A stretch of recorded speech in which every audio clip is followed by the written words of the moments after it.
लिखा हुआ है, मैं नहीं लिखा रहा हूं, अच्छे से लिखा हुआ है, आप पीछे बैक देखेंगे आपको समझ में आएगा। कोई भी क्वेश्चन बुक में ऐसा नहीं है जिसका आंसर नहीं है। जिसका भी क्वेश्चन है उसका आंसर चैप्टर खत्म होने के बाद है। जब चैप्टर एंड में है वहां पर आंसर है। हम दिखा देते हैं कहां आंसर है।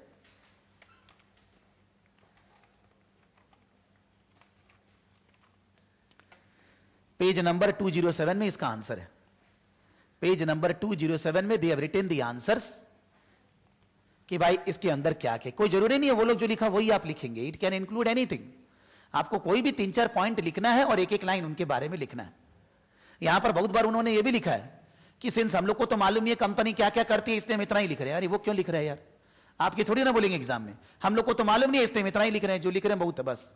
इसलिए उनका थोड़ा लेंदी भी हो गया क्योंकि हम लोग को तो बताया नहीं कंपनी कैसे काम करती है, खाली पंप बनाती है, इतना बोलने से क्या होगा, उससे तो कुछ पता नहीं चल रहा है। हम लोग तो जनरलाइज्ड आंसर दे रहे हैं कि जो जो एक्टिविटीज या फंक्शंस है 3-4 का नाम लिखकर 2-2 लाइन उनके बारे में लिखना है। फिर आगे नीचे है पेज 183 में ऑपरेशंस एंड ऑर्गेनाइजेशनल कॉम्पिटिटिवनेस। इसमें ये लोग क्या बताना चाह रहे हैं कि जो अभी तक हमने डिस्कस किया वो एक जनरल एरिया था कि कैसे हम ऑपरेशंस को मैनेज करेंगे। ऑपरेशंस मैनेजमेंट के अंदर क्या चीज है, फंक्शंस किसको बोलते हैं, ऑपरेशंस स्ट्रेटेजी क्या होती है। लेकिन जिस कंट्री में सबसे शुरू में ऑपरेशंस का महत्व को समझा गया उस कंट्री में कुछ महान लोग तो हुए होंगे।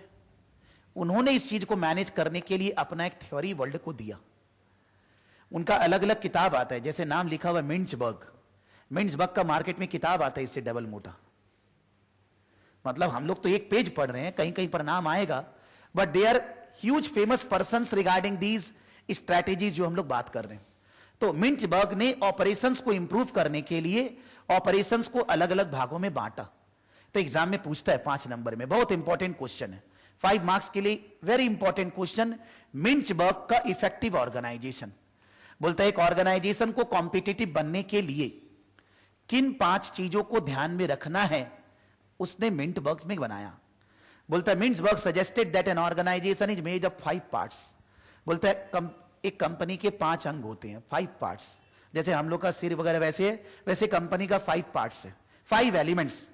इन 5 में बैलेंस, इन 5 में सामंजस्य रखने से ऑर्गेनाइजेशन अपने ऑपरेशंस को अच्छे से परफॉर्म कर पाएगी, ऑर्गेनाइजेशन कॉम्पिटिटिव बन पाएगी, ऑर्गेनाइजेशन अपने कंपटीटर से आगे जा पाएगी। तो वो 5 पार्ट को आगे एक डायग्राम में समझाया गया है।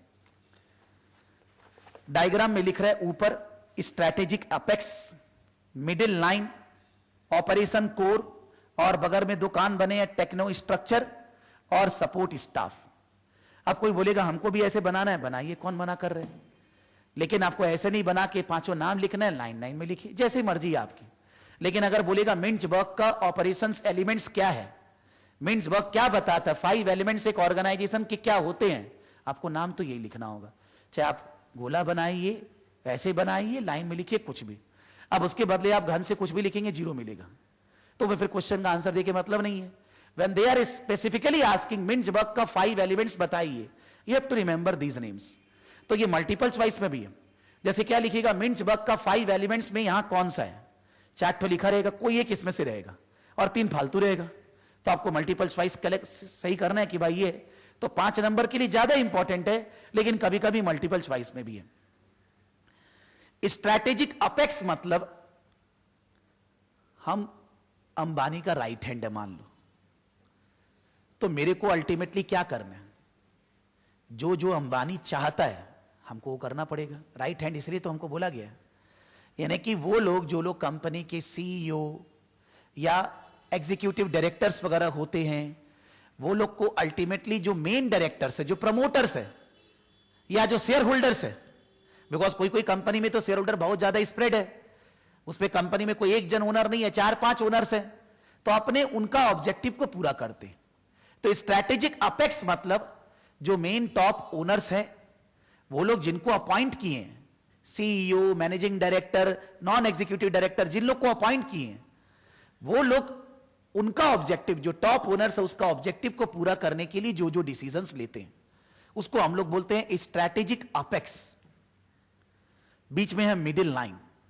मिडिल लाइन का मतलब हुआ, अब मान लो हम कोई कंपनी का सीईओ है, तो जो आदमी प्रोडक्शन कर रहे गुड्स, मेरा उससे कभी देखा होगा बात होता ही नहीं है। छोटा कंपनी का बात नहीं है कि सर प्रकाश सराफ का सराफ गुरुकुल है, सबसे मेरा बात होता है। अगर हम एक बड़ा ऑर्गेनाइजेशन की बात करेंगे, 500-1000 स्टाफ काम करते हैं, तो जो लोग स्वीपर है या जो गुड्स बनाता है, उससे सीईओ कभी बात नहीं करता, उसको देखा ही नहीं होगा चेहरा भी। सीईओ किससे बात करते हैं? उसके अंडर 5-6 मैनेजर्स लोग होंगे जो उसकी बात सुनकर नीचे वाले स्टाफ लोग से क्या करते हैं, काम करवाते हैं। यानी कि जो नीचे ऑपरेटिंग कोर है, वो लोग तो प्रोडक्शन एक्टिविटी में एंगेज्ड है, वो लोग गुड्स बनाते हैं, काम करते हैं। और बीच में मिडिल लेवल कौन हो गया? मिडिल लाइन वाला हो गया जो स्ट्रैटेजिक अपेक्स, और नीचे वाला जो ऑपरेटिंग कोर है, उन दोनों को मिलाता है। मतलब वहां से इंस्ट्रक्शन लेकर वो काम करवाता है। They are called middle level managers. ऊपर हो गया वो टॉप लोग, जो लोग कंपनी के जो ओनर्स है, उनका ऑब्जेक्टिव को पूरा कैसे होगा देखते हैं। बीच में हो गया मिडिल लेवल, मतलब मैनेजर्स। और मैनेजर्स काम करवाते हैं उन लोगों से जो लोग एक्चुअली प्रोडक्शन एक्टिविटी ये सब में इंगेज्ड है, जो लोग सप्लायर का सिलेक्शन, डिस्ट्रीब्यूशन, ये सब चीजों में इन्वॉल्व है, जो लोग एक्चुअली काम करते हैं। तो ऑपरेटिंग कोर मतलब those who are performing the functions, who are performing the activities. Middle level are those who are giving instructions to operating core by taking instructions from strategic apex. Strategic apex are those who are formulating policies and all that to achieve the objectives of the owners. जो owners है उनका objective को पूरा करने के लिए strategy बनाते हैं। और इन तीनों को दो कानों से help मिलता है, दो जगह से। एक है टेक्नो स्ट्रक्चर, दूसरा है सपोर्ट स्टाफ।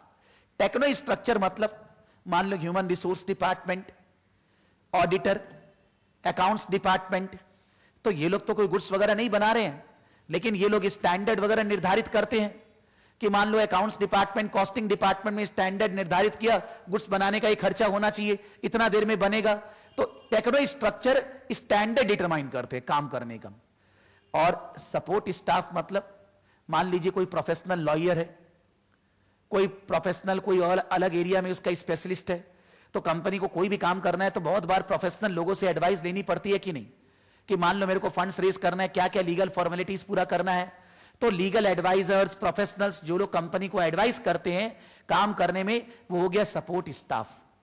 यानी कि ये जो इधर वाले दोनों हैं, ये लोग इन तीनों को हेल्प करते हैं। तो बोलता है एक ऑर्गेनाइजेशन का ये 5 पार्ट है, ये 5 पार्ट के अंदर सभी ऑपरेशनल फंक्शंस इन्वॉल्व है। तो अगर ये पांचों को ठीक से मैनेज किया जाए तो organisation will be more competitive than its competitors. Because Mintzberg के ऊपर क्या लिखा हुआ था? ऑर्गेनाइजेशन कॉम्पिटिटिवनेस, कि ऑर्गेनाइजेशन को अगर ऑपरेशनल एरिया में ज्यादा कॉम्पिटिटिव बनना है तो ऑर्गेनाइजेशंस को क्या क्या बातों पे ध्यान देना है। तो मिंचबर्ग ने बताया कि एक ऑर्गेनाइजेशन के 5 पार्ट, 5 एलिमेंट्स होते हैं। इन पांचों में अगर प्रॉपर बैलेंस, सामंजस्य रखा जाए तो ऑर्गेनाइजेशन ज्यादा कॉम्पिटिटिव बनेगी। तो टॉप में उसने स्ट्रैटेजिक अपेक्स को डाला, बीच में मिडिल लाइन, नीचे ऑपरेटिंग कोर, और दो बगल बगल हो गया techno structure, support staff. Strategic apex जो टॉप ओनर्स का ऑब्जेक्टिव को पूरा करने में ध्यान देते हैं, स्ट्रैटेजी बनाते हैं। मिडिल लाइन मतलब जिनको वो इंस्ट्रक्शंस देते हैं, वो इंस्ट्रक्शंस को पाकर वो लोग ऑपरेटिंग कोर वाले आदमी से काम करवाते हैं, ऑब्जेक्टिव को अचीव करवाते हैं। और इन सबको हेल्प मिलती है techno structure, human resource, accounts department से, और बाहर वालों से, प्रोफेशनल से, लीगल एडवाइजर से, सपोर्ट स्टाफ से। That is called Mintzberg organisation 5 parts. To become competitive the organisation has to focus on these 5 parts. लिख रहे ये जो क्वेश्चन है पेज 185 में, टेस्ट योर अंडरस्टैंडिंग 2 नहीं पढ़ना है, बेकाम का है। क्यों नहीं पढ़ना? एक बार हम एग्जांपल दे रहे हैं। लिख रहे many organisations are now actively seeking flatter hierarchies, better quality and wage contracting out of non core activities. बोलता है आजकल विश्व में ज्यादातर organisations flatter hierarchies, flatter hierarchies मतलब कोई किसी के ऊपर नहीं है, सब भाई भाई। बिकॉज किसी को बॉसिंग अच्छा नहीं लगता है। आप अगर किसी कंपनी में सीमा बंद के बाद जॉब करेंगे और आपको कोई बोलेगा ऐसे करो वैसे करो, आप सोचेंगे यहां काम नहीं करेंगे। मतलब आजकल थोड़ा फ्रेंडशिप नेचर का जमाना है, ये नहीं कि किसी को आपने दबाएंगे तो वो दबेगा, ऐसा नहीं। इसलिए बोलता ऑर्गेनाइजेशंस आजकल फोकस कर रही है फ्लैटर हायरार्कीज, फ्लैट, ऐसे नहीं, ऐसे कोई ऊपर नहीं है, सब बराबर है, सब समान है। फिर बेटर क्वालिटी, ज्यादा बढ़िया गुड्स बने, and wage contracting out of non core activities, और जो चीज इंपॉर्टेंट नहीं है उससे अपना ध्यान हटाएं। कोर मतलब इंपॉर्टेंट, नॉन कोर मतलब फालतू, उन चीजों पे ध्यान ना दे। बोलता हर ऑर्गेनाइजेशन इस पे फोकस करती है, करना भी चाहिए। बोलता है briefly discuss the implications of this on Mintzberg organisation.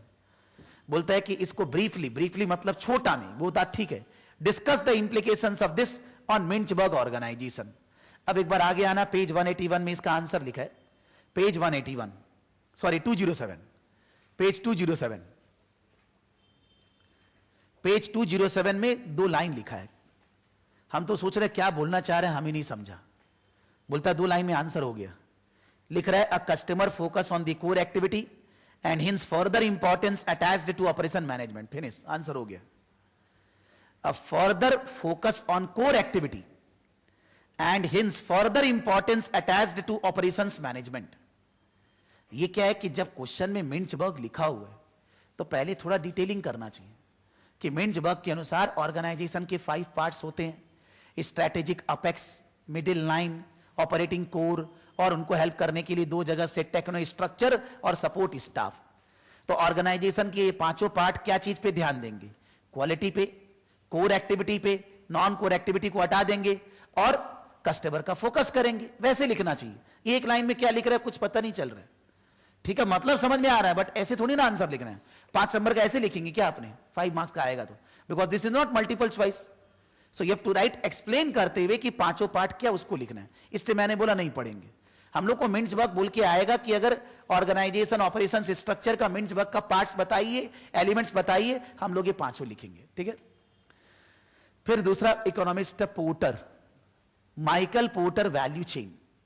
मिंचबर्ग से माइकल पोर्टर ज्यादा फेमस है, मतलब इसका किताब और ज्यादा बड़ा है। अगर मार्केट में खरीदने जाएंगे, कोई लाइब्रेरी में जाएंगे, कभी जाइएगा, वहां पर पोर्टर का किताब पूछिएगा, अनगिनत, पूरा एक लाइब्रेरी बना हुआ होगा उसका किताबों का। That type of economist he is. He has done research in many areas regarding human resource, regarding strategy, operations management, सब एरिया में उन्होंने रिसर्च किया है। तो उनका ये जो मेन रिसर्च है पोर्टर्स वैल्यू चेन, जो यहां कवर किया जा रहा है, ये हम लोग ऑपरेशनल मैनेजमेंट में पढ़ रहे हैं, फिर मैनेजमेंट लेवल पे पढ़ेंगे, फिर स्ट्रैटेजिक लेवल पे पढ़ेंगे, सब जगह पढ़ते जाएंगे। अभी हम लोग 2-3 पेज पढ़ रहे हैं, फिर 20 पेज पढ़ेंगे, फिर 50-60 पेज पढ़ेंगे इसी चीज को। और हाई मतलब porters value chain is covered in entire syllabus everywhere, E1 में भी, E2 में भी, E3 में भी, वहां P3 में भी, सब जगह पोर्टर्स वैल्यू चेन बढ़ती है। यहां छोटा सा वो लोग 3 पेज में समझा रहे हैं what is porters value chain.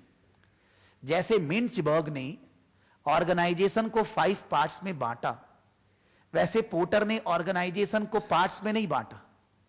Porter का मानना है कि ऑर्गेनाइजेशन का पार्ट्स के बजाय हम लोग ये चीज पे ध्यान दे कि ऑर्गेनाइजेशन को क्या क्या काम करना है।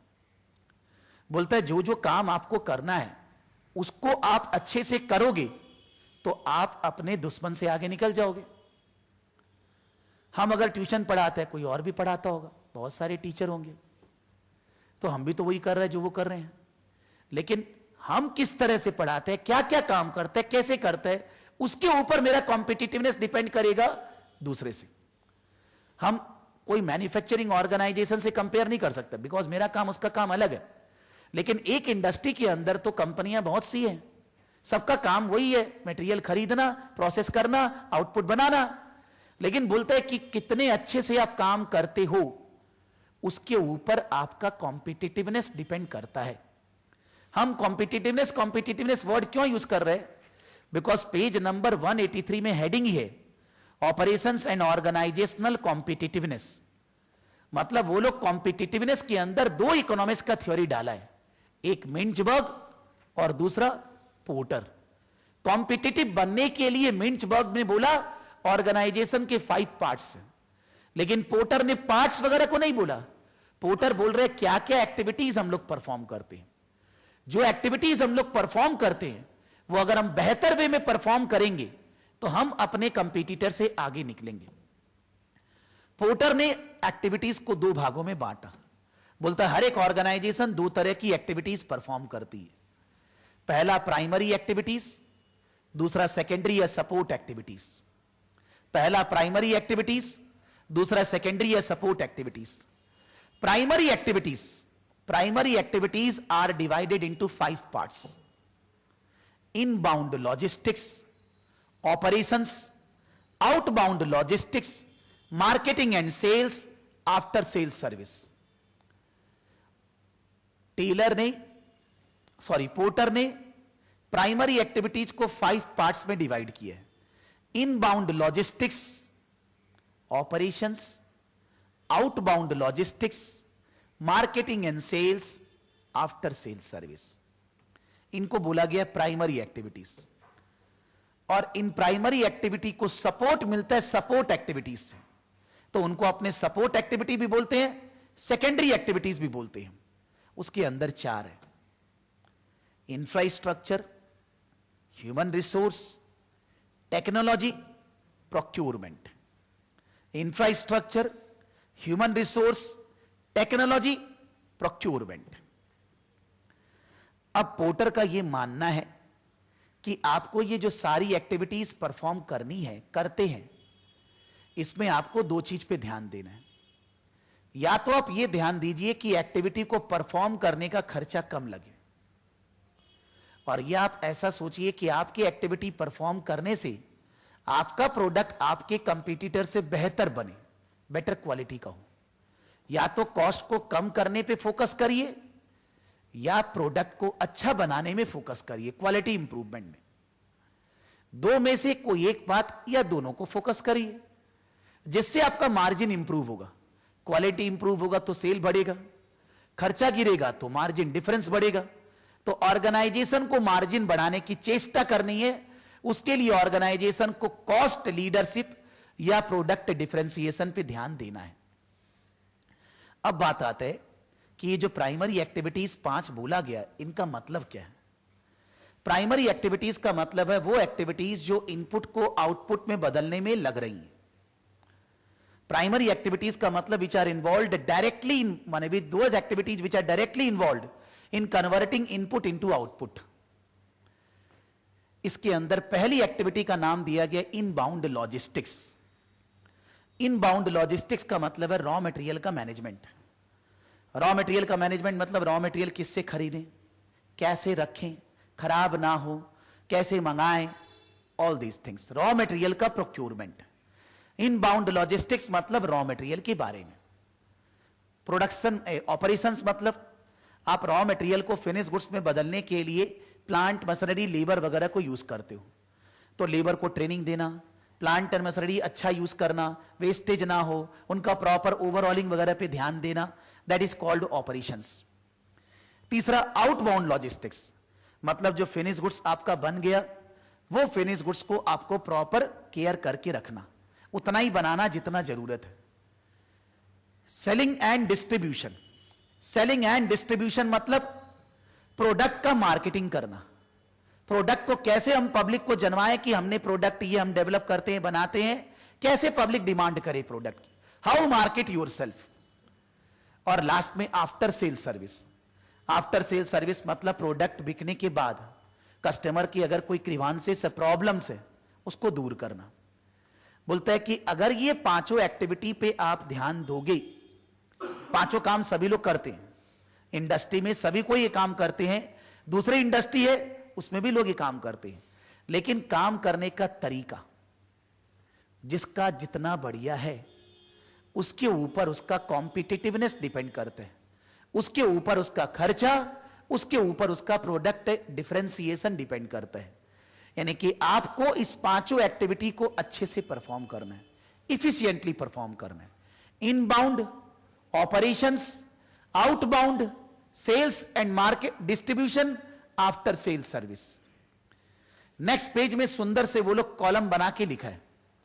इनबाउंड मतलब receiving, storing and handling raw material. बगल वाले में लिख रहा है अ just in time stock system could be used, it will give cost advantage. Just in time क्या, वहां ब्रैकेट में जैसे लिखा है वैसे ही हम लोग बाद में बात कर रहे हैं, अभी नहीं कर रहा हूं. लेकिन इनबाउंड का मतलब है रॉ मटेरियल का स्टोरिंग, रिसीविंग, प्रॉपर हैंडलिंग वगैरह पे ध्यान देना. ऑपरेशंस मतलब transformation of raw material into finish goods. बगल में एग्जांपल लिख रहा है कि स्किल्ड स्टाफ अगर होंगे तो आपकी क्वालिटी बढ़ेगी. या अगर स्किल्ड स्टाफ होंगे तो आपका जल्दी बनेगा, खर्चा कम लगेगा। आपके पास बढ़िया प्लांट एंड मशीनरी होगा, ब्रेकडाउन वगैरह नहीं होगा, तो आपका इकोनॉमीज ऑफ स्केल आएगा, खर्चा कम लगेगा। आउटबाउंड लॉजिस्टिक्स मतलब storing, distribution, delivering of finish goods, finish goods को रखना, डिलीवरी देना, ये सब। बोलता है कि आप खुद डिलीवरी दोगे कि बाहर से दिवाओगे। एग्जाम्पल में लिख रहे आउटसोर्सिंग डिलीवरी सिस्टम। बोलता है अगर आप दूसरे से डिलीवरी दिलवाओगे तो उससे आपको कॉस्ट एडवांटेज हो सकता है, बिकॉज आपको ट्रक्स वगैरह ये सब नहीं खरीदना पड़ेगा, आपका पैसा बचेगा, आप उसको पेमेंट करके करवाओगे। मार्केटिंग एंड सेल्स, आप अपना प्रोडक्ट का मार्केटिंग कैसे करोगे। The mechanism by which the customer is made aware of the product और सर्विस, किस तरह से हम लोग प्रोडक्ट और सर्विस कस्टमर को जनवाएंगे। मान लो मैंने अभी अपने स्टाफ को बोला था भाई एक जगह जाके तुम पैम्पलेट बांटो, that is what a marketing technique. हम लोग कोई टीवी में कोई मान लो कोई क्रीम है फेयर एंड लवली, एकदम बढ़िया हीरोइन बोल रही है लगाओ 7 दिन में गोरे। अब लड़के लोग को क्या लगेगा, गोरे हो या नहीं हो, फेयर एंड लवली लगाओ, पता नहीं है। That is what marketing technique. How you can market your product, TV में ऐड देंगे, रेडियो में देंगे, पैम्पलेट बांटेंगे, कस्टमर के घर घर में जाएंगे, कोई शॉपिंग मॉल में खड़े हो जाएंगे, कुछ ना कुछ तो करेंगे ना। How to market so that product बिके, सो दैट लोगों को पता चले। चैप्टर है अलग से, वैसे मार्केटिंग पूरा 20 नंबर का पूरा एरिया है, मार्केटिंग टेक्निक्स पूरा पढ़ेंगे, ये सब कुछ है। फिर उसके बाद आफ्टर सेल सर्विस मतलब all activities that occur after the point of sale such as customer inquiries, returns वगैरह। मान लीजिए कोई दुकान में आप सामान खरीदने गए, वो बोला कि अच्छा नहीं लगेगा तो वापस दे देना, वो बोला कि आपको सामान अच्छा नहीं लगेगा ना, रिटर्न इट। तो हम लोग क्या करेंगे, उससे सामान लेंगे क्या? टेंशन है क्या कुछ अपने को? अगला तो बोल रहा है ना नहीं अच्छा लगेगा वापस दे देना, बोला डब्बा खोलने के बाद भी वापस दे देना खराब लगे तो। इतना जोश में कैसे है वो? होता है, बहुत बार होता है कि आपको कोई चीज, समझ लीजिए आप 10 सामान खरीदे, तो आपको कोई एक सामान वो बोला कि ये सामान लीजिए, मेरा बात मानिए, आप तो 10 सामान लेते हैं ना, मेरा बात मानिए, आप ये ले जाइए, यूज करिए, पैसा भी मत दीजिए, बाद में दीजिएगा, आप यूज करिए। यानी कि कंपनी वाला उसको बोला है कि तुम प्रमोट करो, जो तुम्हारा उसमें प्रमोशन के लिए हम तुमको अलग से पैसा देंगे, जो भी लॉस होगा, और धीरे धीरे करके आप वो चीज घर में ले गए, आपको अच्छा लगा, दूसरा बार दुकान में आके बोले हमको वही दीजिए, बिकॉज उसको पता था उसमें कुछ है। तो बाद में शुरू में तो उसने जबरदस्ती आपको चेपा, उसके बाद तो आप चिप गए उसके कि हमको यही चाहिए, और उसके बाद आप 4 जन को फोन करके भी बोले ये तुम यूज करो बहुत बढ़िया है, ऐसा अच्छा है, और फिर बाद में देखिए वो चीज मार्केट में मिलना बंद हो गया, मतलब इतना जोर का डिमांड आया कि दुकानों में कमी होने लग गया। तो प्रोडक्ट को प्रमोट करने का एक तरीका हुआ ना। लेकिन शुरू में जो आपने ये ऑफर दिया कि भाई खराब लगेगा वापस दे देना, ये सब ये क्या था? आफ्टर सेल सर्विस था एक टाइप का। प्रॉब्लम हो तो हमको बताना। मान लीजिए कोई हम लोग टीवी फ्रिज वगैरह खरीदे, प्रॉब्लम है, कंपनी वाला को फोन किए, 2 घंटा में कंपनी वाला घर पे आ गया, ठीक करके चला गया, अच्छा लगेगा कि नहीं? Because he is giving you after sale service. तो प्रोडक्ट को प्रमोट करने के लिए, बेचने के लिए, लॉन्ग टर्म में रहने के लिए आफ्टर सेल सर्विस बहुत जरूरी है। तो वो आफ्टर सेल सर्विस हम लोग किस तरह से प्रोवाइड करेंगे, वो भी प्राइमरी एक्टिविटीज का पार्ट है। मतलब इनबाउंड लॉजिस्टिक्स रॉ मटेरियल के बारे में, ऑपरेशंस मतलब प्लांट मशीनरी लेबर के बारे में, आउटबाउंड लॉजिस्टिक्स मतलब फिनिश गुड्स को रखना, डिस्ट्रीब्यूट करना, सेलिंग एंड डिस्ट्रीब्यूशन मतलब किस तरह से प्रोडक्ट का मार्केटिंग करेंगे, और आफ्टर सेल सर्विस मतलब कस्टमर की प्रॉब्लम को दूर कैसे करेंगे। यहीं पर बुक के अंदर ही बगल बगल में लिख लीजिए, इनबाउंड लॉजिस्टिक्स ब्रैकेट में रॉ मटेरियल के बारे में, हिंदी में लिखना है ऐसे, रॉ मटेरियल के बारे में, जिससे कि आपको फीलिंग आ जाए, रटना नहीं पड़े।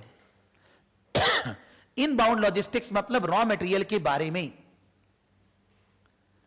ऑपरेशंस मतलब प्लांट एंड मशीनरी और स्टाफ के बारे में, plant and machinery and staff के बारे में,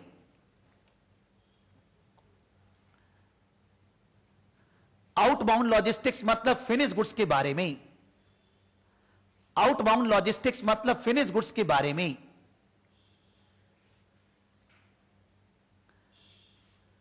मार्केटिंग एंड सेल्स मतलब how to market the product, bracket में एडवर्टाइजमेंट, खाली एडवर्टाइजमेंट लिख दीजिए। मार्केटिंग मतलब एडवर्टाइजमेंट, कैसे ऐड करना है आपको, और आफ्टर सेल्स सर्विस मतलब कस्टमर कंप्लेन, या कोई भी कस्टमर की प्रॉब्लम, कस्टमर को सामान बेचने के बाद उसको कोई भी प्रॉब्लम हुई तो आप उसको दूर कैसे करोगे, आपका क्या सिस्टम है। बोलता है कि ये चीज को हम लोग बोलते हैं प्राइमरी एक्टिविटीज। ये पूरा एक लाइन में बोलते हैं कि इनपुट को आउटपुट में कन्वर्ट करने को बोलते हैं प्राइमरी एक्टिविटीज। इन सब को अच्छे से परफॉर्म करने से दो में से कोई एक चीज हमें मिलेगा, या तो कॉस्ट एडवांटेज, खर्चा कम लगेगा, या प्रोडक्ट डिफरेंशिएशन, क्वालिटी इंप्रूवमेंट। एक बार पीछे वाला पेज 185 में आएंगे। 185 में लास्ट में प्राइमरी एक्टिविटी लिखा हुआ, उसके ऊपर क्या लिखा हुआ है, कॉस्ट एडवांटेज और क्वालिटी एडवांटेज। पेज 185 में एकदम लास्ट में प्राइमरी एक्टिविटी है और उसके ऊपर क्या लिखा हुआ है, कॉस्ट एडवांटेज और क्वालिटी। उसको अंडरलाइन कर दीजिए कि पोर्टर का बेसिकली मतलब क्या है कि आप एक्टिविटीज इस तरह से परफॉर्म करिए जिससे या तो आपको कॉस्ट एडवांटेज मिले या आपको क्वालिटी एडवांटेज मिले, या दोनों मिले। तो अगर कोई भी एक्टिविटी में कुछ भी करने से कॉस्ट कम लग रहा है, बढ़िया है, क्वालिटी इंप्रूव हो रहा है, बढ़िया है। जैसे रॉ मटेरियल में जेआईटी लगाएंगे तो कॉस्ट एडवांटेज मिलते हैं, या ऑपरेशंस में हम लोग मशीनों को बढ़िया करेंगे, उससे प्रोडक्ट बढ़िया बनेगा, लेबर को ट्रेनिंग देंगे, क्वालिटी एडवांटेज मिलेगा। अगर हम लोग डिस्ट्रीब्यूशन बाहर से करवाएंगे, हो सकता है कॉस्ट एडवांटेज हो। अगर हम लोग अपना प्रोडक्ट का मार्केटिंग कोई हीरो हीरोइन से कराएंगे तो उससे ब्रांड वगैरह, इमेज वगैरह बढ़ेगा, पैसा तो बहुत लेगा वो लोग, तो कॉस्ट एडवांटेज मत लिख देना, पैसा तो लेगा ना एडवर्टाइजमेंट का, लेकिन ब्रांड का नाम होगा, मार्केटिंग मतलब क्वालिटी एडवांटेज मिलेगा। और आफ्टर सेल सर्विस से कस्टमर सेटिस्फाई होगा, क्वालिटी एडवांटेज मिलेगा। आप अगर कस्टमर की प्रॉब्लम को दूर करोगे, खर्चा लगेगा लेकिन क्वालिटी इंप्रूवमेंट होगा ना, कस्टमर आपका प्रोडक्ट खरीदना चाहेगा। इसमें से जो मार्केटिंग और सेल्स है वो प्रिंसिपली ऑपरेशन मैनेजमेंट नहीं है। ऑपरेशन मैनेजमेंट के अंदर मार्केटिंग और सेल्स नहीं आता है, उसके अलावा सारा ऑपरेशंस मैनेजमेंट है। लेकिन हम लोग ऑपरेशन मैनेजमेंट में ये भी पढ़ रहे हैं दूसरे चीजों से इसका रिलेशनशिप, तो इसलिए मार्केटिंग को डाला गया। मतलब टेलर ये सोच के नहीं लिखा है कि खाली ऑपरेशन मैनेजमेंट डील कर रहे हैं, मैक्सिमम पोर्शन ऑपरेशन मैनेजमेंट है, उसके अलावा मार्केटिंग एंड सेल्स भी कवर्ड है। अब ये जितने भी प्राइमरी एक्टिविटीज है इनको सपोर्ट चाहिए, किनका, सपोर्ट एक्टिविटी का। तो वो सपोर्ट एक्टिविटी 4 है। पहला है इंफ्रास्ट्रक्चर। इंफ्रास्ट्रक्चर मतलब एकदम सिंपल एग्जांपल हम दे रहे, हम लोग सीमा क्वालिफाई कर गए, हम लोग कोई कंपनी में इंटरव्यू देने गए, इंटरव्यू के लिए बाहर बैठे, कंपनी का इंफ्रास्ट्रक्चर हम लोग देख रहे हैं, बढ़िया सा ऑफिस है, सुंदर एसी, फर्नीचर, हैन तैन, लाइट बल्ब वगैरह सब जल रहा है, अच्छे अच्छे स्टाफ लोग काम कर रहे हैं। मन में क्या इच्छा होगी, प्लीज हमको ले ले, चाहे पैसा ना दे, मन में ये इच्छा होगी प्लीज हमको रख ले, क्योंकि उसका इंफ्रास्ट्रक्चर देखकर आप प्रभावित हुए। और मान लीजिए आप इंटरव्यू देने गए हैं, फालतू उजाड़ प्रदेश लग रहा है, एकदम दिख रहा ही नहीं अच्छा, लेकिन पैसा बहुत जोर का देने वाला है, आपका इंटरव्यू देने के टाइम में मन खराब हो जाएगा। तो हम ये ऐसे ही समझाने के लिए बोला, लिख मत देना एग्जाम में, I am just making you understand what is the importance of infrastructure. कि इंफ्रास्ट्रक्चर का मतलब होता है आपको काम करने के लिए बहुत सारा चीज चाहिए होता है, हेल्प चाहिए होता है दूसरे स्टाफ का। तो अगर प्रॉपर इंफ्रास्ट्रक्चर होगा तब तो ऊपर वाली एक्टिविटीज प्रॉपरली परफॉर्म होगी ना। अगर इंफ्रास्ट्रक्चर ही खराब है तो ऊपर वाली एक्टिविटीज बढ़िया से परफॉर्म नहीं हो सकती है। जैसे मैंने भी बोला कि आजकल फ्लैटर हायरार्की है, ये लोग बोले, ये नहीं कि किसी को कोई बॉसिंग करता है कि भाई स्वीपर भी है वो भी, उसको कोई ये नहीं बोलेगा बॉसिंग करना नहीं है, भाई ऐसे काम कर दो, अच्छे से कर दो, नॉर्मल रूल है। तो अगर हम लोग इस तरह का मैनेजमेंट इंफ्रास्ट्रक्चर लगा के रखें कि किसी को कोई बॉसिंग नहीं करता है, सबको एक दूसरे की हेल्प करते हैं, उससे अल्टीमेटली क्या होगा, सारी की सारी प्राइमरी एक्टिविटीज अच्छे से परफॉर्म होगी।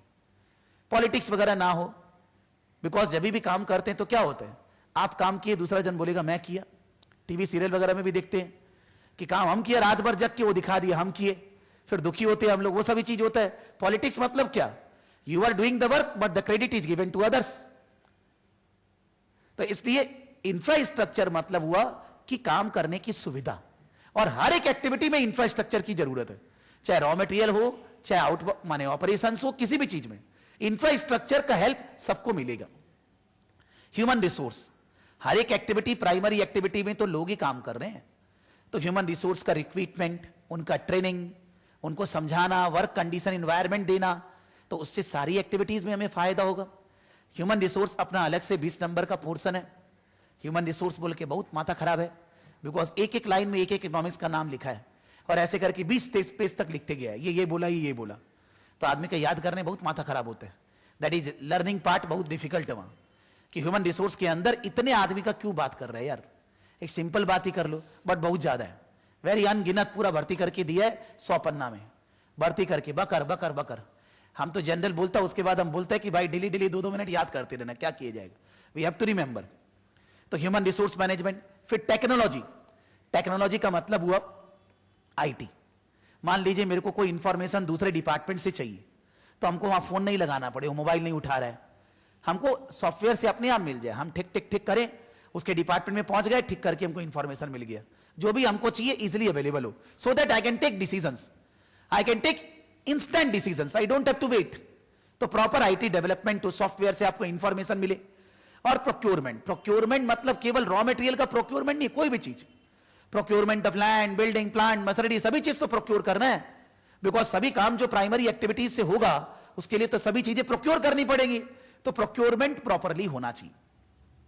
तो ये चारों सपोर्ट एक्टिविटी है जो प्राइमरी एक्टिविटी को सपोर्ट करती है बेटर प्रोडक्ट और सर्विसेज डेवलप करने में, कॉस्ट को गिराने में।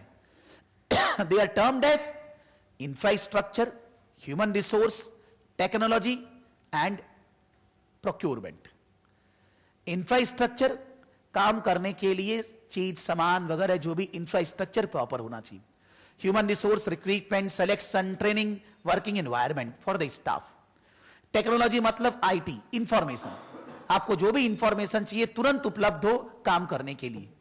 और प्रोक्योरमेंट मतलब कोई भी टाइप का प्रोक्योरमेंट, कोई भी चीज का, एसेट्स या रॉ मटेरियल, कोई भी चीज, उसको प्रोक्योर करने का एक तरीका, वो सभी जगह आपको करना है, अप्लाई करना है, प्राइमरी एक्टिविटीज को इनसे सपोर्ट दिलाना है, so that organization will be competitive as compare to its competitor.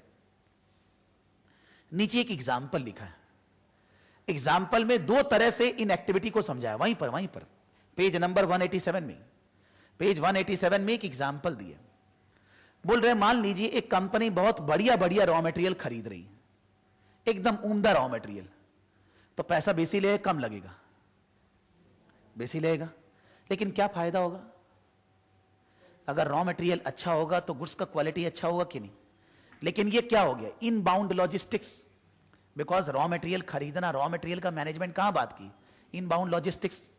फिर उसके बाद कंपनी क्या कर रही है, स्टाफ का ट्रेनिंग में बहुत खर्चा कर रही है, बुद्धि दे रही है लेबर लोग को ऐसे काम करना, तो उससे फिर से खर्चा लगेगा, क्या बढ़िया होगा उससे? ऑपरेशंस बढ़िया होगा, प्रोडक्ट बढ़िया बनेगा। फिर उसके बाद कंपनी ने पूरा अपना सिस्टम डेवलप किया डिस्ट्रीब्यूट करने का, सब ट्रक्स वगैरह खुद का है कि हम बाहर वाले पे रिलाई नहीं कर पाएंगे, वो आएगा नहीं आएगा, तो उसके कारण फिर से खर्चा बढ़ेगा, लेकिन हम लोग समय पे सामान डिलीवरी दे पाएंगे, that is called outbound logistics. फिर उसके बाद कंपनी ने लिख रहा है चौथा point, running its own fleet of delivery, तो हो गया building a successful brand image, मतलब कंपनी ने मार्केटिंग वगैरह टीवी में ऐड भर के है, हर चैनल में हर सेकंड ऐड ही ऐड, मान लो एक बात बोल रहे हैं, तो उससे लोगों को पता चलेगा प्रोडक्ट के बारे में, सब जगह कंपनी का खर्चा बढ़ा, लेकिन इसके कारण कंपनी का बहुत नाम हो गया, बढ़िया प्रोडक्ट, हर समय ऐड ही ऐड आ रहा है।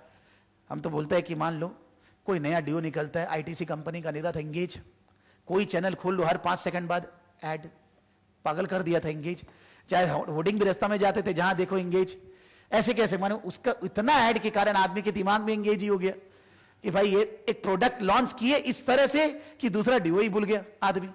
तो बोलने का मतलब क्या हुआ कि अगर मार्केटिंग करेंगे पैसा लगेगा, लेकिन by that you can charge premium price, you can differentiate your product than your कंपीटिटर्स।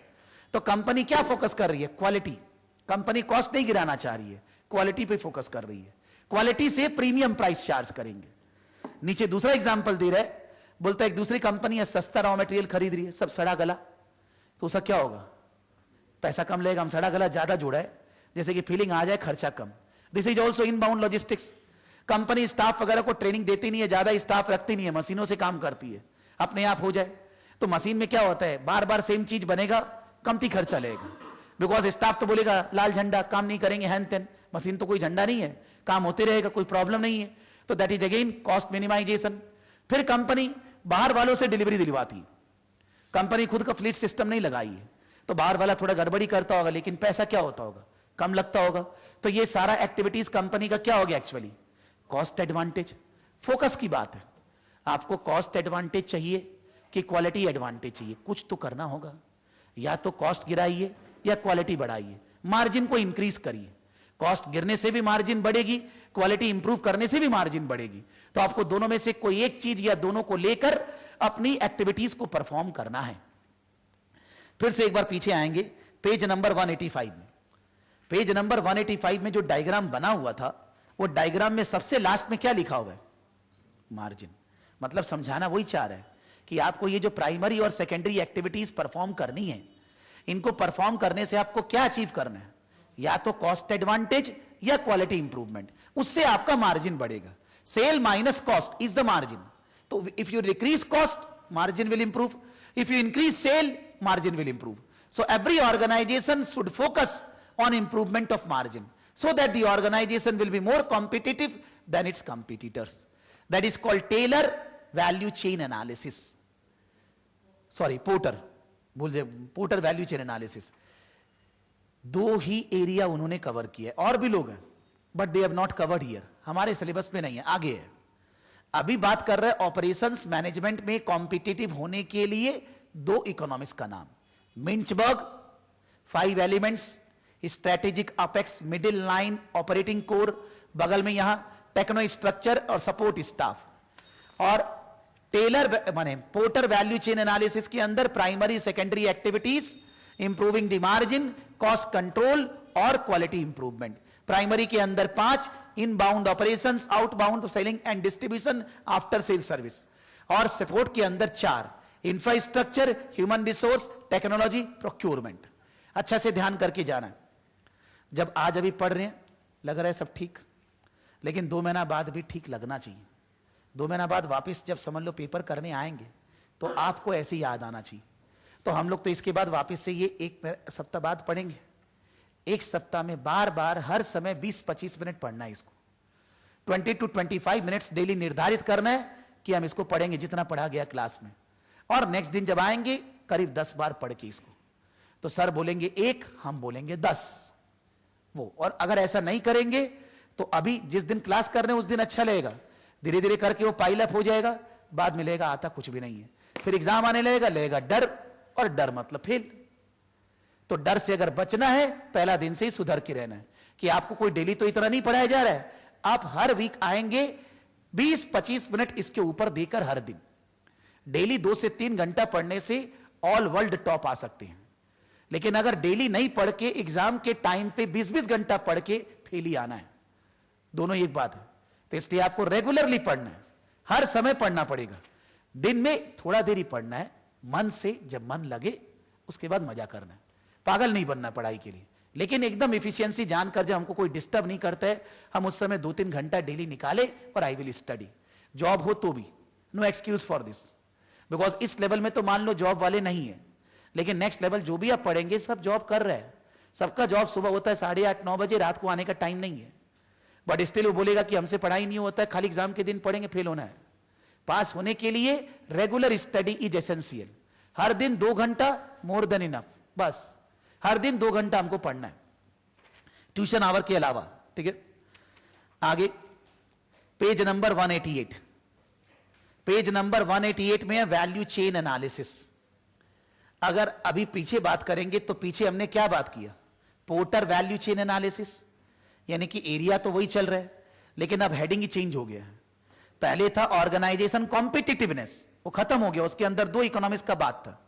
अब यहां चल रहे पोर्टर्स वैल्यू चेन एनालिसिस के बाद general what is value chain analysis. खाली लिख रहे वैल्यू, क्या लिख रहे, supply chain. Supply chain is a part of value chain, लेकिन लिख रहे सप्लाई चेन मैनेजमेंट। अभी जो पीछे पढ़े उसमें से Mintzberg is important for 5 marks, but Porter is important for 25 marks. 25 number का क्वेश्चन में पोर्टर को देता है वो लोग। पहले एक राइटअप लिख देगा एक कंपनी के बारे में, ये करते हैं, हैन करते हैं, ये बनाते हैं, बेचते हैं। फिर बोलेगा इसको मिलाइए पोर्टर्स वैल्यू चेन एनालिसिस से। तो आपको क्या करना पड़ेगा, जो टेक्स्ट में पढ़े वो तो लिखना ही है, ऊपर जो सिनेरियो दिया थोड़ा थोड़ा उसको मिलाते जाना है। बिकॉज कौन से इंडस्ट्री, किस कंपनी के बारे में कुछ तो बोलेगा, ये प्रोडक्ट बनाते हैं, ये बेचते हैं, ऐसे ऐड करते हैं, तो आप थोड़ा थोड़ा सा पकड़ पकड़ के मिलाते जाएंगे। मतलब 50% रटा हुआ, 50% अकॉर्डिंग टू रिक्वायरमेंट, जो क्वेश्चन में सिनेरियो दिया है। जब सम करेंगे 25 नंबर का फीलिंग आएगा, लेकिन एग्जाम में बहुत बार 25 नंबर का question porters value chain analysis से दिए, यानी कि मिंचबर्ग वाला एरिया 5 मार्क्स के लिए और porters value chain for 25 marks. Porter value chain में मल्टीपल चॉइस में भी देता है। प्राइमरी एक्टिविटीज ये होती है, 5 थी, कोई एक का नाम लिखा, 4 उल्टा पुल्टा, आपको टिक लगाना है। ये नहीं होती है, या 5 लिख दिया, 6-7 लिख दिया, फिर बोला 1 2 and 3 2 3 4 ऐसे ऐसे। तो ऐसे भी मल्टीपल चॉइसेस है, जिसके अंदर आपको पोर्टर्स वैल्यू चेन से मल्टीपल चॉइस मिलेगा। जनरली चांसेस है 25 मार्क्स एंड मल्टीपल चॉइस, ठीक है। सप्लाई चेन, सप्लाई चेन का मतलब होता है हम लोग किसी से रॉ मटेरियल खरीदते हैं, फिर हम लोग उसका प्रोसेसिंग करते हैं, फिर हम लोग फिनिश गुड्स बना के कस्टमर को बेचते हैं। हो सकता है कस्टमर के लिए जो हम बेचते हैं वो रॉ मटेरियल है, वो भी उसको रॉ मटेरियल के तौर पर यूज करके क्या करेगा, कुछ फिनिश गुड्स बनाएगा, फिर वापस से वो भी किसी को बेचेगा, मान लीजिए उसके लिए वो रॉ मटेरियल है। ऐसा होता है। इट इज नॉट दैट कि जिसको भी आप बेचेंगे वो घर में ले जाके यूज ही करेगा, ऐसा कुछ नहीं है। तो अब अगर मैं पहला जन बोल रहा हूं, ए ने रॉ मटेरियल खरीदा, उसको फिनिश गुड्स में कन्वर्ट किया, फिर उसके बाद ए ने वो फिनिश गुड्स बी को बेचा, बी उसको रॉ मटेरियल के तौर पर यूज कर रहा है, फिर उसके बाद बी ने जो फिनिश गुड्स बनाया वो सी को दिया, सी उसको रॉ मटेरियल के तौर पर यूज कर रहा है, और पर सी ने फिनिश गुड्स बनाया, वो रिटेलर को बेचा, होलसेलर को बेचा, होलसेलर ने रिटेलर को बेचा, रिटेलर पब्लिक को बेच रहा है। समझ लीजिए इतना हायरार्की है, इतना लेवल पे गुड्स बन रहे हैं। तो अगर ए ने खराब बनाया, अगर ए ने खराब बनाया, बी का भी खराब बनेगा, बिकॉज आपका आउटपुट में इनपुट अगर खराब है तो बढ़िया कैसे होगा, बी से सी, सी से होलसेलर, रिटेलर, कस्टमर, सबका बर्बादी।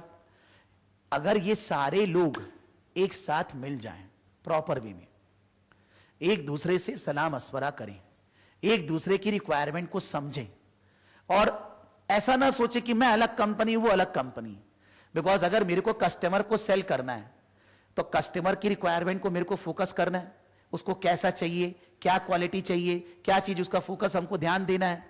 इसलिए सप्लाई चेन मैनेजमेंट का मतलब हुआ अपने सप्लायर, अपने कस्टमर को अपने चेन में डालना। सप्लाई चेन के मैनेजमेंट का मतलब है अपने सप्लायर और कस्टमर को अपने चेन सिस्टम में डालना। और डिटेल में, जो सप्लायर है वो मेरे को रॉ मटेरियल कितना देगा, कब देगा, कैसा देगा, ये सब हम सप्लायर के साथ बैठ के डिस्कस करेंगे। बैठने का मतलब हम सप्लायर को जहां हमारा प्रोडक्शन होता है वहां ले जाएंगे, बोलेंगे देखो हम लोग ऐसे ऐसे बनाते हैं, तो मेरे को तुमसे ये चाहिए, तुम समझ लो कि मेरे को क्या चाहिए, उसके अनुसार तुम मेरे को बना के देना। कितना चाहिए देख लो भाई, हम इतना प्रोडक्शन करते हैं ऐसे, यानी कि हम लोग उसको अपना इंटरनल सारा चीज दिखा दी सप्लायर को। यानी कि सप्लायर अपने ये नहीं सोच रहे हैं उससे खरीदेंगे जो दाम सस्ता लेगा, हैन तैन, वो सब पुराना जमाना हो गया। Supplier is friend, because supplier की उन्नति अपनी उन्नति है। सप्लायर अगर सही सामान देगा, उसको हमें रिटर्न ना करना पड़े, उसका भी लाभ होगा, हमारा भी समय बचेगा। सप्लायर अगर सही सामान देगा तो हमारे प्रोडक्शन में प्रॉब्लम नहीं होगी, हमारा सामान बढ़िया बनेगा।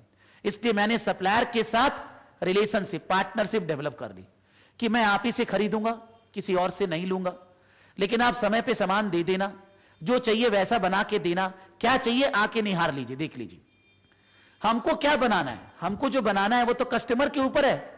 तो मैंने कस्टमर के साथ बैठ के बात की, उसको बुलाया, क्या चाहिए भाई तेरे को, चाय पानी नाश्ता पी, फिर उसके बाद उसको पूछे कि आपको क्या क्या क्वालिटी चाहिए, कितना क्वांटिटी चाहिए, किस तरह का चाहिए।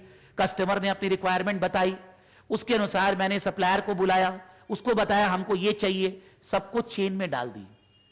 यानी कि मेरा सक्सेस मेरे सप्लायर और मेरे कस्टमर पे डिपेंडेंट है, मेरा सक्सेस केवल मेरे काम करने पे डिपेंडेंट नहीं है।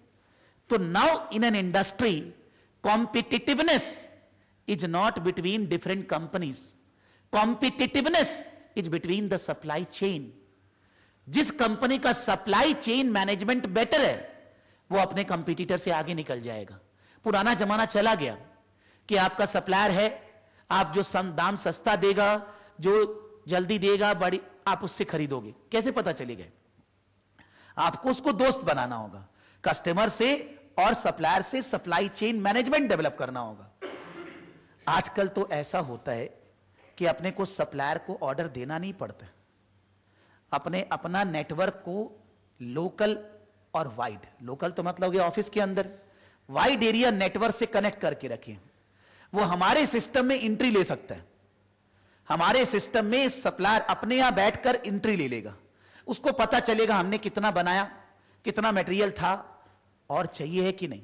सप्लायर को ऑटोमेटिक पता है, वो चुपचाप से अपने यहां भेज भी रहा है, कोई स्टाफ की भी जरूरत नहीं है। This is called SAP system software Oracle, कि भाई अपने सिस्टम ऐसा डेवलप किए कि अपने को बार बार किसी से कोई बातचीत कांटेक्ट नहीं करना।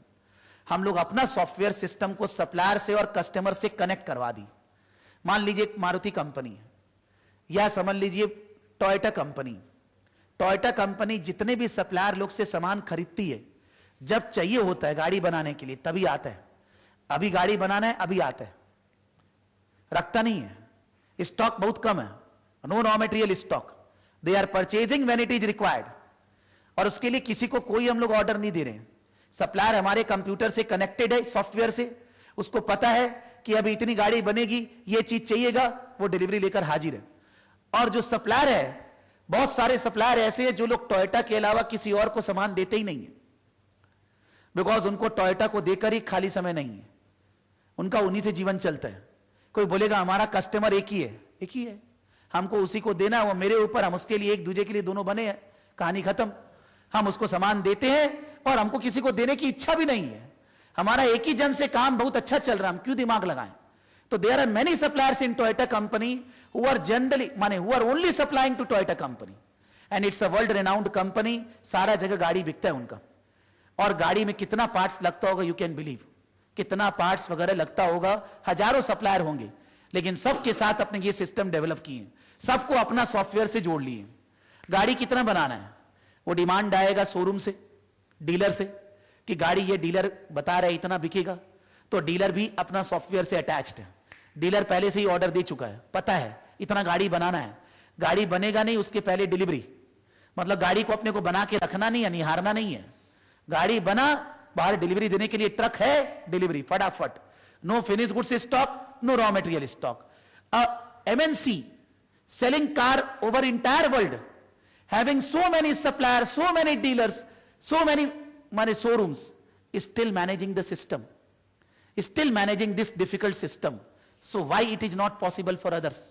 दूसरे के लिए क्यों नहीं संभव है? तो उसको हम लोग बोल रहे हैं supply chain management. Supply chain management मतलब आपका सप्लायर और आपके कस्टमर को मिलाना है, वो लोग आपसे अलग नहीं है, आपका सक्सेस उन दोनों पे डिपेंडेंट है। तो आप अपने सॉफ्टवेयर से, अपने सिस्टम से उनको मिला दीजिए, जैसे कि सबके बीच में तालमेल रहे और आपको कस्टमर को सेटिस्फाई करने का मौका मिले और सप्लायर को सेटिस्फाई करने का मौका मिले, सप्लायर को आपको सेटिस्फाई करने का मौका मिले। That is called supply chain management. लिखने के लिए डिफिकल्ट लैंग्वेज लिखा हुआ है, लेकिन इसका मतलब क्या है, सप्लाई चेन मैनेजमेंट का मतलब वो समझेंगे। पहले मैं पढ़ रहा हूं। More recently, organizations have started to consider supply chain partnership. The value system looks at linking the value chain of the suppliers and customers to that of the organization. A firm's success depends not only its own value chain, but on its ability to manage the value system of which it is a part. मतलब खाली आपके पास अगर सभी चीजें अच्छी है, उससे आपका उन्नति नहीं होने वाला है। आपके सप्लायर और आपके कस्टमर के ऊपर आपका डेवलपमेंट फिक्स्ड है। आपका सप्लायर अगर ठीक से आपके सिस्टम से अटैच्ड है, कस्टमर अटैच्ड है, तो ही आपको सक्सेस मिलेगा। A supply chain network is a group of organization which relates to each other through the linkages between different processes involved in producing the finished product. बोलता supply chain network का मतलब है एक software जिसके through आपके supplier, आपके customer, आपके network से अटैच्ड है। अब मान लो कोई कंपनी का वेबसाइट है जिसपे सामान वगैरह बिक रहा है, स्नैपडील या फ्लिपकार्ट, कोई भी, हम लोग उसका वेबसाइट पे गए, क्लिक किए, प्रोडक्ट आता है, तो हम लोग को उसका वेबसाइट पे जाना अलाउड है ना, नहीं तो बेचेगा कैसे। वैसे ही सप्लायर हमारे वेबसाइट पे आ सकते हैं, हमने उसको ऑथोराइज कर दिया है कि ये एरिया आपके लिए है, उसको सब ऑथराइज नहीं करते हैं सिस्टम में, वो हमारा थोड़ी ना जान लेगा हम सेल कितना रुपया में करते हैं, खर्चा क्या लगता है, सभी उसको बता देंगे, कल तो वही चालू हो जाएगा वही बेचने। लेकिन सिस्टम प्रॉपर कि उसको जो जरूरत है वो मिले, उसको हम उसको सप्लाई करें, वो इंफॉर्मेशन उसको उपलब्ध हो, that is called supply chain network. Network के थ्रू कस्टमर और सप्लायर को मिला देंगे। बोलता है traditionally business with in the supply chain operated independently. Traditionally मतलब पुराने जमाने का, सदियों से लोग सोचते थे हम अलग है, सप्लायर अलग है, कस्टमर अलग है, हमको किसी से कोई मतलब नहीं है। बोला दुनिया चला गया वैसा, वो सिस्टम अब नहीं है। However, organizations are recognizing that there are benefits associated with establishing link between different companies in the supply chain. बोलता है ये बिलीव किया गया है, ये एनालाइज किया गया है कि अगर हम लोग से जो जुड़े हुए हैं उनके साथ अगर लिंक इस्टेब्लिश करेंगे तो हमें फायदा होगा। Coordination of different firms within the supply chain should lead to better planning, production and distribution, which may cut cost and give a more attractive final product leading to increased quality. बोलता अगर हम लोग supply chain करेंगे, coordination करेंगे तो production सही होगा, सही क्वांटिटी में बनेगा, सप्लायर को भी फायदा होगा, कस्टमर को भी अच्छा लगेगा। Competitiveness is no longer on a company versus company, but it is on the basis of supply chain versus another supply chain. मान लीजिए टोयोटा कंपनी का जो सप्लाई चेन है और मारुति कंपनी का जो सप्लाई चेन है, कंपटीशन उसके ऊपर है, मारुति और टोयोटा के बीच में नहीं है। जिसका सप्लाई चेन बेटर है, he will be more competitive. A demand network is the evolution of supply chain network and involves the collaboration between buyers to influence what goods are supplied. Demand network मतलब आपका customer क्या चाहते हैं, वो customer अपने customer को देखकर ही तो डिमांड कर रहा होगा। तो बोलता है डिमांड नेटवर्क मतलब कस्टमर के साथ सप्लाई चेन। आपका कस्टमर जो चाहता है आपको वो बनाना है, आपको वैसा बनाना है, उसके अकॉर्डिंगली आपको सप्लायर से कोऑर्डिनेट करना है। That is called demand network. मतलब सप्लाई चेन मैनेजमेंट मतलब हुआ सप्लायर और कस्टमर को मिला के सॉफ्टवेयर डेवलप करना, जिससे कि आपको जो इंफॉर्मेशन उनको पास ऑन करनी है, उनसे जो इंफॉर्मेशन लेनी है उसमें डिले ना हो और सभी लोगों को फायदा हो। जो चेन के अंदर है वो सब लोगों को फायदा हो। आपका कॉम्पिटिटिवनेस उसके ऊपर डिपेंड करता है। That is called supply chain management. एक पैराग्राफ हम दिखा देते हैं बिकॉज ये समझने में सुविधा होगा। Supply chain management,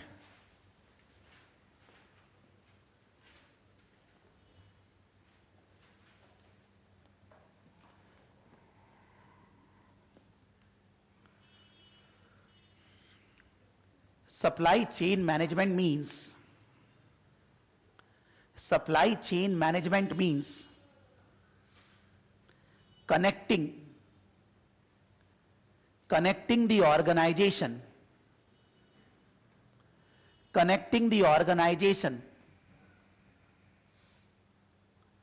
with its suppliers and customers, connecting the organization with its suppliers and customers through a software system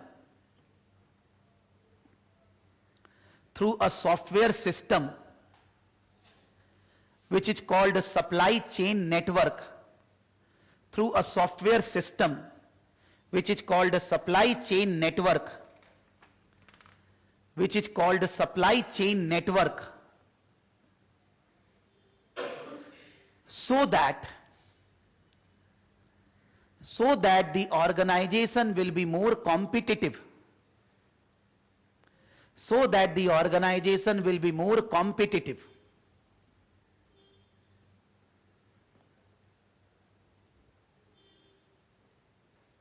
Full stop. Supply chain management includes Supply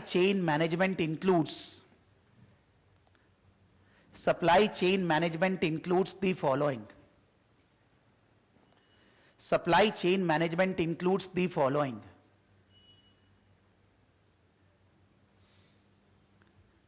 Point number A, partnership relationship with suppliers. Partnership relationship with the suppliers.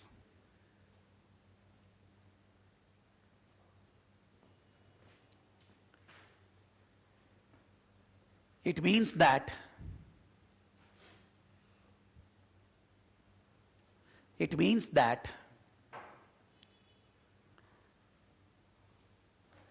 suppliers will be given information beforehand.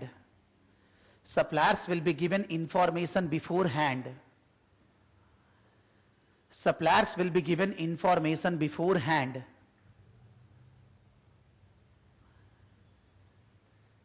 Regarding quality. Regarding quality.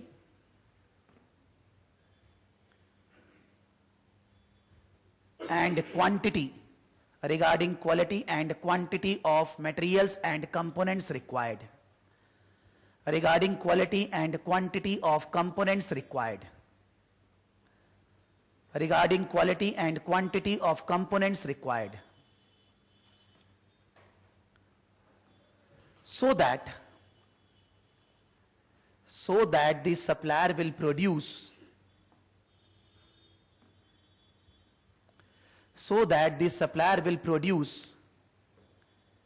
according to specification. So that the supplier will produce according to specification.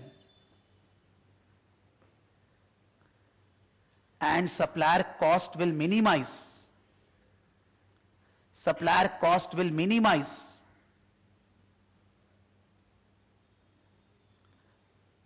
And no chances of return. Supplier cost will minimize and no chances of return. No chance of return. No chance of return. So ultimately organization cost will also minimize. So ultimately organization cost will also minimize. So ultimately organization cost will also minimize. Organization cost will also minimize. मतलब supplier के साथ ऐसा करने से हमारा भला, उसका भला, जग का भला, माने केवल अपना भला नहीं सोच रहे, उसका भी भला हो रहा है, उसके भला होने से मेरे को भला हो रहा है। और ये सारा चीज सॉफ्टवेयर से होगा, किसी को आना जाना नहीं है। हाँ, कभी साल में एक बार दो बार आना वो अलग बात है, लेकिन कोई आने जाने का बात नहीं है। ऑर्डर थ्रू ऑर्डर देना, सिलेक्शन करना, कितना क्वांट, सब थ्रू सॉफ्टवेयर। कोई किसी को कोई डॉक्यूमेंट, मैसेज वगैरह कुछ देने की जरूरत नहीं। अपना सॉफ्टवेयर नेटवर्क होगा जो अटैच्ड होगा, हम उसके सॉफ्टवेयर नेटवर्क में, वो मेरे नेटवर्क में आ सकते हैं। जो जरूरत है एक दूसरे की पूरा करेंगे।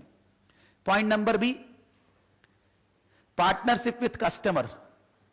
Point number B, partnership with customer.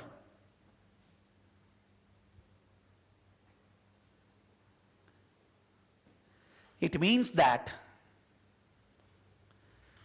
that production will take place. It means that production will take place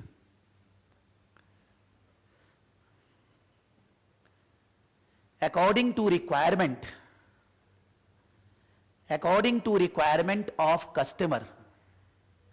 According to requirement of customer.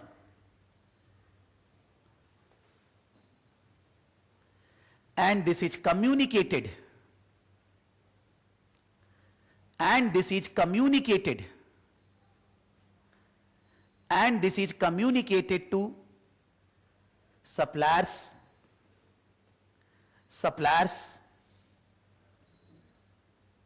production department, suppliers, production department, and distribution department. Suppliers, production department, and distribution department.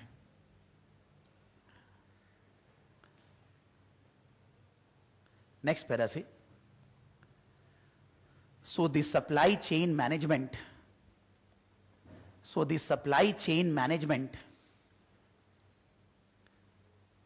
Helps. So the supply chain management helps in cost leadership,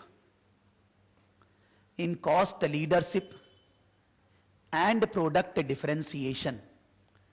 In cost leadership and product differentiation, which leads to competitiveness.